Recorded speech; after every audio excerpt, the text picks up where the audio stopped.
Et le C16 août 2025, un choc secoue le Burkina Faso. 57 camions d'armement sont interceptés à la frontière. Une image frappante, presque militaire, qui ne laisse aucun doute. Ces armes sont destinées à alimenter une instabilité régionale.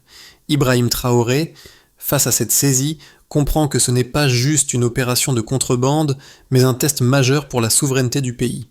Que faire lorsque le terrain de guerre se trouve aux portes de votre nation, prête à franchir la ligne rouge ? L'interception des camions a alors changé la donne pour le Burkina Faso, n'est pas un simple incident frontalier. Elle marque un tournant stratégique pour le Burkina Faso. Ibrahim Traoré, pris dans une situation complexe, promet une réponse ferme mais mesurée. Préserver la souveraineté nationale sans déclencher une escalade régionale incontrôlable. La question qui se pose est cruciale. Comment réagir face à une menace aussi structurée sans mettre en péril la stabilité de la région ? Si la sécurité du pays est assurée, qu'en est-il de la légitimité internationale ? Pour les voisins, il ne s'agit pas seulement de protéger leurs frontières, mais de maintenir un équilibre fragile. Une décision mal orientée pourrait ouvrir la voie à des tensions diplomatiques, voire à une intensification des conflits. Il était tôt, ce 16 août 2025, lorsque, à 4 heures du matin, un événement sans précédent secoue le Burkina Faso. 57 camions chargés d'armement sont saisis à la frontière. Les premières informations indiquent qu'ils transportent des armes de guerre prêtes à être utilisées dans des conflits régionaux. La saisie elle-même semble spectaculaire, mais ce n'est que le début d'une histoire bien plus complexe. En analysant les camions, les autorités découvrent une quantité d'armement suffisante pour équiper une armée entière, bien au-delà des besoins d'un groupe armé local. Les numéros de série des armes saisies révèlent une provenance internationale. Ce n'est pas un trafic isolé, mais un réseau sophistiqué, capable de traverser plusieurs frontières sans être détecté. Le Burkina Faso, souvent perçu comme une simple étape dans les routes de transit des armes, se retrouve au centre d'un réseau de contrebande d'envergure régionale. Cette opération bien planifiée et coordonnée met en lumière une vulnérabilité du pays, sa capacité à surveiller et à contrôler ses frontières tout en maintenant une stabilité interne face à des forces extérieures. Ibrahim Traoré, président du Burkina Faso, comprend que ce n'est pas seulement un coup de chance ou une opération opportuniste. C'est une attaque bien pensée qui remet en question la souveraineté du pays et sa capacité à maintenir le contrôle de son territoire. Cet incident fait écho à une situation plus large dans le Sahel, une région en proie à des instabilités politiques et sécuritaires. Les réseaux armés prospèrent, exploitant les failles dans la surveillance des frontières. Pour Ibrahim Traoré, cette saisie est un test immédiat de la capacité du Burkina Faso à défendre son intégrité nationale tout en naviguant dans un environnement diplomatique tendu. Au cœur de cette opération décisive, un homme incarne la réaction rapide et audacieuse, le capitaine Moussa Kaboré. C'est lui qui, à l'aube du 16 août 2025, prend la décision cruciale d'intercepter le convoi de camions. Cette action n'est pas anodine. En pleine zone sensible, à une heure où les dangers sont multiples, Kaboré doit faire face à l'incertitude du contenu des camions et à l'ampleur du risque qu'il prend. Pourtant, son choix de bloquer le convoi devient rapidement un acte stratégique majeur. Ce geste symbolise une reprise de contrôle sur le territoire, là où l'influence des réseaux armés semblait s'étendre. L'impact immédiat de l'interception est puissant. Il montre que l'État burkinabé est capable de réagir face à une menace, même lorsqu'elle semble invisible et insidieuse. Pour la population, l'arrestation des camions devient un signe tangible de l'autorité de l'État, restaurée là où l'insécurité avait pris racine. Les forces de sécurité, quant à elles, reçoivent un message fort. L'initiative locale, lorsqu'elle est bien dirigée, peut avoir des répercussions nationales et régionales. C'est un changement dans la dynamique du pouvoir, où une décision sur le terrain peut influencer l'ensemble du paysage politique et sécuritaire du pays. Cet acte, bien qu'il n'élimine pas les menaces à long terme, ouvre la voie à une nouvelle phase. Il enclenche une enquête qui mettra au jour les dimensions internationales du réseau de trafic d'armement. Plus que jamais, l'interception des camions devient un point tournant dans la gestion de la sécurité nationale. L'interception des 57 camions d'armement marque le début d'une série d'événements qui vont rapidement faire basculer la situation sécuritaire et politique du Burkina Faso. À peine les camions arrêtés, les autorités mettent en place une sécurisation du périmètre. Les forces de l'ordre assurent une couverture renforcée autour des camions, tandis que les experts balistiques et les enquêteurs commencent leur analyse. En quelques heures, l'ampleur du convoi devient évidente. Des milliers de fusils d'assaut, des grenades et des munitions en quantité suffisante pour équiper une force militaire. Les premières conclusions de l'enquête révèlent que ces armes ne sont pas destinées à un simple groupe armé local, mais à une organisation bien plus vaste. Les numéros de série des armes saisies indiquent des origines multiples et les premiers éléments de l'enquête pointent vers un réseau transfrontalier. Les camions ont traversé plusieurs pays avant d'arriver au Burkina Faso, ce qui suggère une organisation structurée, capable d'exploiter les failles des frontières. La saisie fait exploser l'ampleur du trafic, révélant une opération bien planifiée et financée sur plusieurs mois. La coordination des différentes étapes du transport, des relais sécurisés à travers les pays voisins, démontre une organisation professionnelle et une capacité à se soustraire à toute détection. Ibrahim Traoré, une fois informé de la situation, prend rapidement la décision d'élargir l'enquête au-delà des frontières nationales. L'État burkinabé se retrouve face à un défi de taille. La sécurité nationale est en jeu, mais la gestion de l'après-saisie devra aussi répondre à des enjeux diplomatiques et économiques. Le Burkina Faso doit maintenant naviguer entre la nécessité de renforcer son contrôle sur le terrain et l'impératif de maintenir ses relations avec ses voisins du Sahel. Au fur et à mesure que l'enquête progresse, de nouveaux indices financiers émergent. Des transferts de fonds, répartis sur plusieurs comptes offshore, suggèrent une implication de puissants acteurs internationaux. Ces révélations poussent les autorités burkinabées à revoir leur stratégie de coopération avec des partenaires extérieurs tout en évitant de se retrouver dans une position de dépendance. La situation devient plus complexe à mesure que l'enquête touche à des zones sensibles. Mais chaque nouvelle découverte ajoute des pièces essentielles au puzzle géopolitique. Dans les jours qui suivent, les tensions augmentent. Le Burkina Faso est désormais sous les projecteurs internationaux. Les médias locaux et étrangers rapportent de l'incident, soulignant la quantité d'armement saisi et l'implication potentielle de réseaux transnationaux. Les autorités sont confrontées à une pression croissante. Comment gérer un tel scandale tout en préservant l'autorité du gouvernement et en garantissant la sécurité du pays sans aggraver la situation géopolitique dans la région? Ce moment charnière marque le début d'une série d'initiatives diplomatiques et sécuritaires qui détermineront la suite de l'affaire. Les leaders politiques et militaires doivent maintenant s'engager dans une réflexion stratégique sur la meilleure façon de neutraliser ce réseau sans déclencher un conflit régional. La saisie des camions devient plus qu'une simple victoire tactique. Elle s'inscrit dans un processus plus large de gestion de la crise, dont les conséquences se feront sentir bien au-delà des frontières du Burkina Faso. Les chiffres liés à l'interception des 57 camions sont stupéfiants et révèlent l'ampleur de l'opération. En tout, ce sont près de 25 000 fusils d'assaut et 70 000 grenades qui ont été saisies. Cette quantité d'armement est suffisamment conséquente pour équiper une force militaire complète, bien au-delà des besoins d'un groupe armé local. Ce simple fait change la perspective de l'affaire.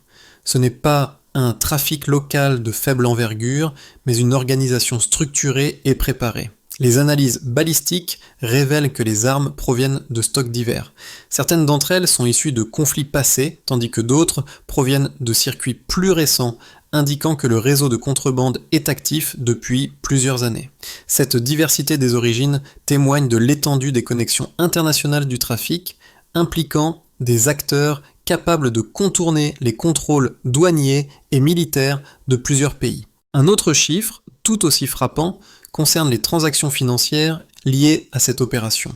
Les enquêteurs ont découvert des flux financiers estimés à plus de 700 millions de dollars répartis sur des comptes offshore et des sociétés écrans. Ce niveau de financement dépasse largement les capacités d'un simple réseau criminel régional. Il montre l'implication d'acteurs ayant un accès direct aux circuits financiers internationaux, capables de dissimuler leurs transactions derrière des juridictions complexes. Les fonds sont transférés de manière discrète à travers des frontières, souvent via des sociétés écrans enregistrées dans des paradis fiscaux.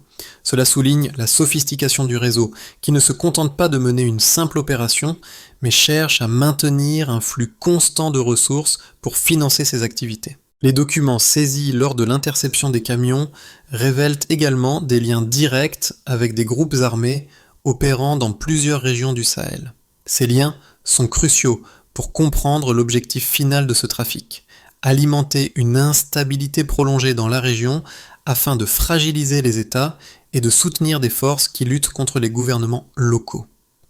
La quantité d'armement, couplée aux fonds révélés, montre qu'il ne s'agit pas d'un simple acte opportuniste, mais d'une opération soigneusement planifiée sur le long terme. Les informations financières et les détails sur la logistique du transport révèlent que ce réseau est bien plus qu'un simple trafic de marchandises. Il s'agit d'un système complexe, structuré pour maintenir une instabilité et soutenir des actions militaires à long terme. En comparant ces chiffres avec d'autres affaires similaires dans la région, il devient évident que ce réseau possède une portée bien plus grande que celle d'un simple groupe criminel local.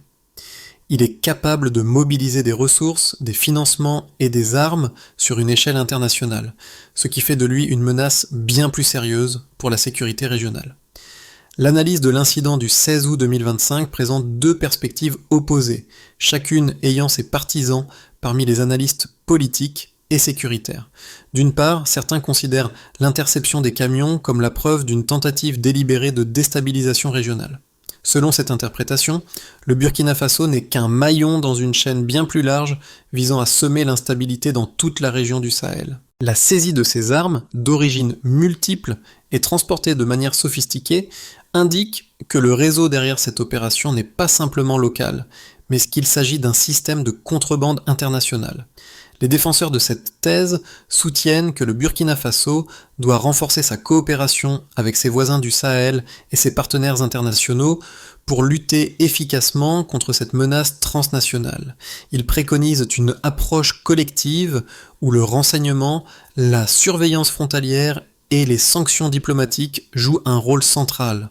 D'autre part, une autre lecture de l'événement met l'accent sur la souveraineté nationale. Selon cette position, l'interception des camions n'est pas simplement un acte de défense contre un réseau transnational, mais aussi un test de la capacité du Burkina Faso à protéger ses frontières et à affirmer son autorité sans se soumettre à des pressions extérieures. Pour ceux qui défendent cette position, l'enjeu principal est de préserver l'autonomie du pays face aux puissances étrangères et de renforcer ses propres capacités sécuritaires.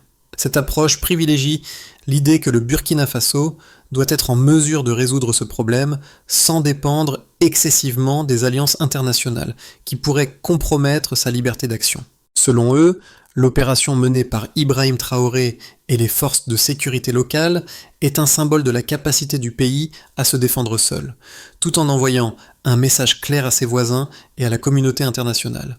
Le Burkina Faso est prêt à défendre sa souveraineté à tout prix. Ces deux perspectives, bien qu'opposées, reposent sur des éléments tangibles. Les chiffres et les informations financières qui ont émergé de l'enquête montrent l'implication d'acteurs extérieurs, mais la réponse rapide et efficace du Burkina Faso souligne également la capacité du pays à prendre en main sa propre sécurité. Le dilemme réside donc dans l'équilibre entre la nécessité de maintenir des relations internationales solides et la volonté de préserver une pleine autonomie. Un tournant décisif se produit lorsqu'une nouvelle révélation éclaire l'ampleur de l'opération. Les documents récupérés lors de la saisie des camions révèlent des liens financiers internationaux bien plus vastes que prévu.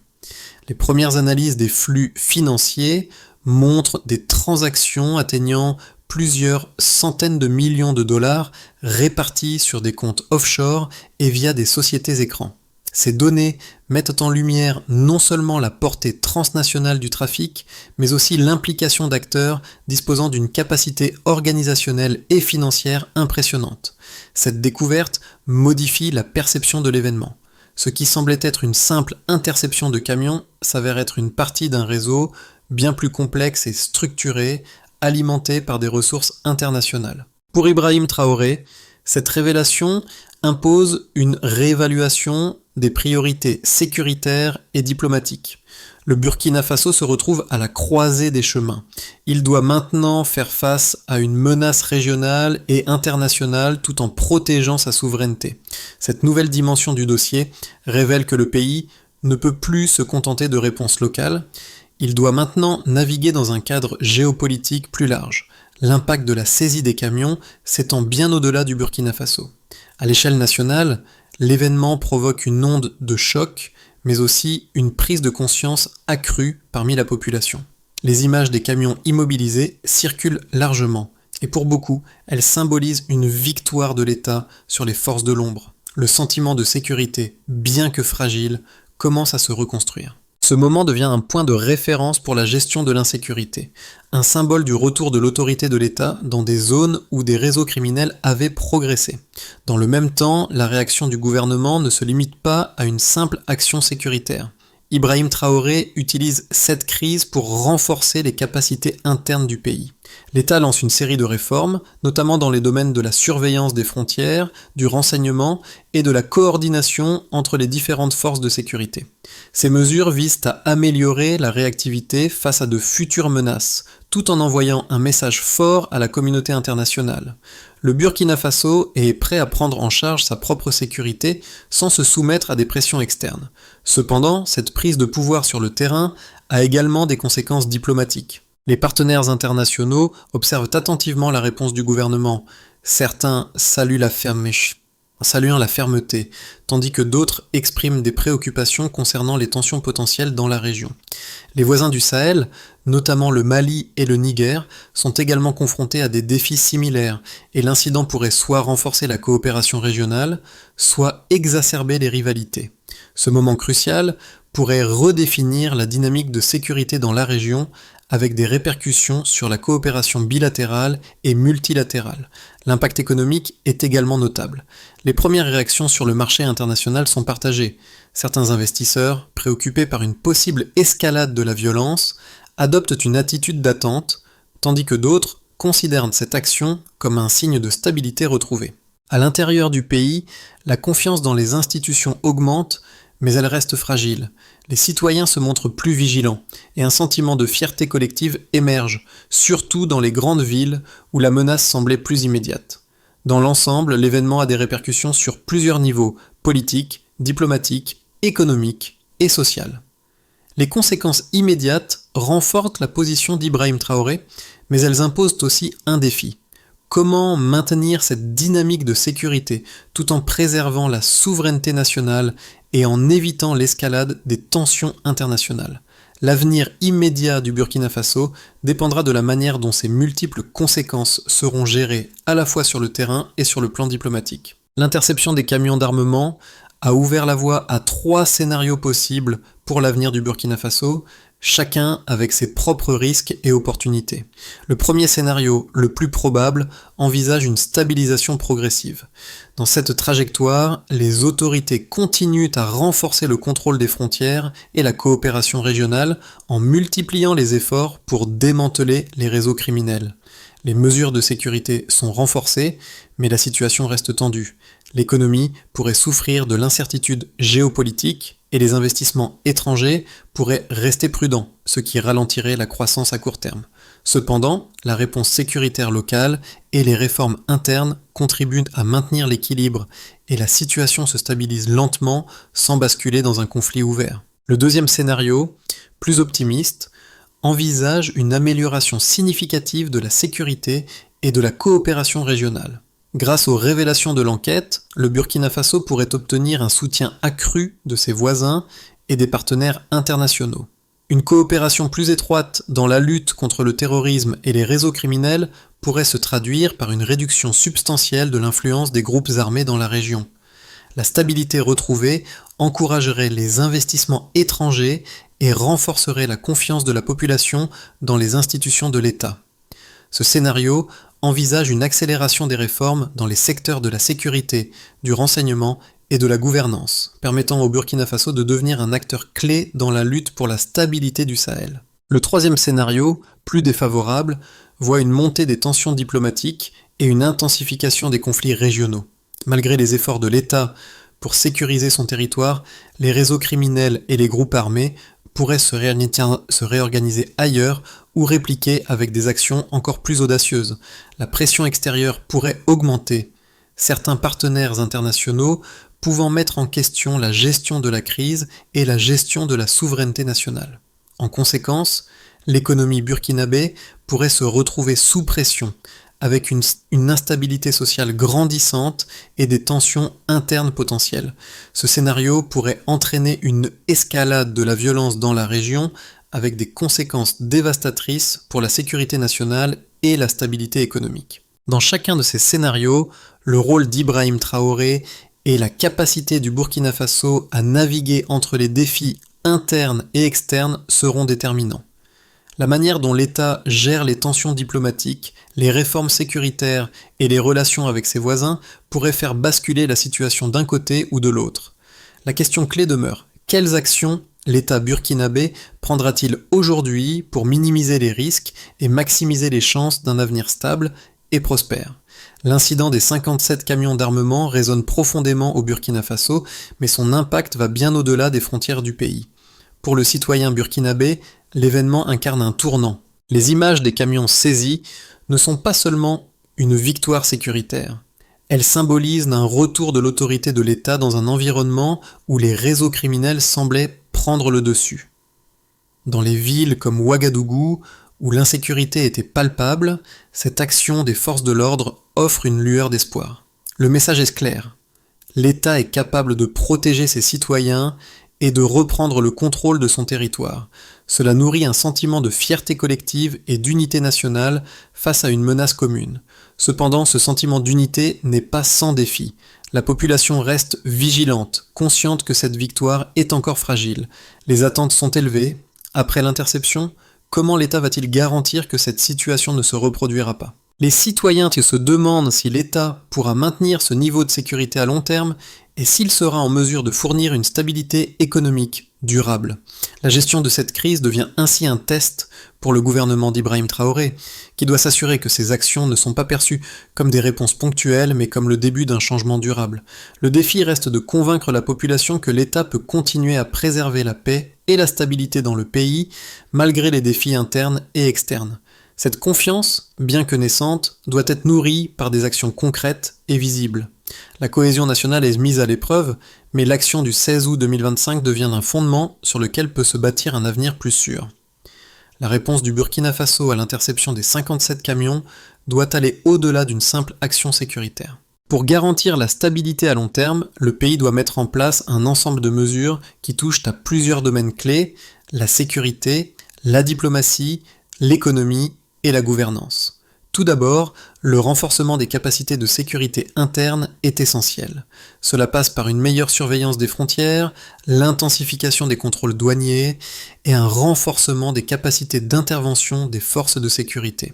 L'État doit également investir dans des technologies de renseignement plus avancées pour prévenir toute future menace. Cela permettrait de réduire l'influence des groupes armés et de rendre les routes de transit plus imprévisibles pour les réseaux criminels. Ensuite, sur le plan diplomatique, il est crucial que le Burkina Faso continue de travailler en étroite collaboration avec ses voisins du Sahel. Des échanges réguliers d'informations, des initiatives conjointes et un soutien mutuel sont nécessaires pour lutter contre les réseaux transnationaux. Cependant, cette coopération ne doit pas compromettre la souveraineté du pays. Le Burkina Faso doit trouver un équilibre entre l'ouverture diplomatique et la préservation de son autonomie. Enfin, sur le plan économique, l'État doit renforcer la confiance des investisseurs en assurant une stabilité à long terme. Cela inclut la révision des politiques économiques, la mise en œuvre de réformes fiscales et le développement d'infrastructures pour attirer des investissements étrangers. En parallèle, il est essentiel de promouvoir l'autonomie économique du pays en réduisant sa dépendance vis-à-vis des flux financiers externes et en soutenant les entreprises locales. Ces actions doivent être accompagnées d'une communication claire et transparente envers la population, afin de maintenir le soutien populaire et de renforcer la cohésion nationale. La saisie des camions, bien qu'elle soit un succès tactique, est loin d'être une victoire définitive. Elle représente toutefois un tournant symbolique pour le Burkina Faso. L'image des camions saisis, chargés d'armements destinés à déstabiliser la région, demeure gravée dans les esprits comme un rappel de la résilience du pays face à la menace. Ce moment, bien qu'intense, ouvre la voie à une nouvelle ère de vigilance et de cohésion nationale. Ibrahim Traoré, en assumant la direction de cette crise, a prouvé que le Burkina Faso est capable de se défendre seul, tout en naviguant habilement entre les défis internes et externes. Cependant, la route reste semée d'embûches. Le chemin vers une stabilité durable nécessitera des efforts constants. Mais ce que cette saisie a montré, c'est que le pays n'est plus passif face aux défis extérieurs. Il est prêt à transformer les menaces en opportunités pour renforcer sa souveraineté. L'action du 16 août 2025 n'est pas la fin, mais le début d'une série de changements qui façonneront l'avenir du Burkina Faso. Ce qui était destiné à semer la violence est désormais un symbole de la capacité de l'État à reprendre le contrôle de son destin. Le Burkina Faso se trouve à un carrefour stratégique. Après l'interception des camions d'armement, l'État a montré qu'il pouvait agir avec fermeté et efficacité. Cependant, ce n'est que le début d'un long chemin vers la stabilité durable. Le pays doit continuer à renforcer ses capacités, non seulement dans le domaine sécuritaire, mais aussi en matière de gouvernance et de coopération régionale. À tous les citoyens du Burkina Faso, l'invitation est claire, s'engager activement dans la préservation de la paix et de la stabilité du pays. Chacun, à son niveau, a un rôle à jouer pour soutenir les réformes et participer à la construction d'un avenir plus sûr. Pour la communauté internationale, le message est tout aussi fort. Le Burkina Faso est un partenaire clé dans la lutte contre l'instabilité régionale, mais il a aussi besoin d'un soutien constant pour réussir sa transition vers un avenir prospère. Le défi reste grand, mais l'action doit être collective. Ensemble, renforçons notre nation et bâtissons un avenir solide pour les générations futures.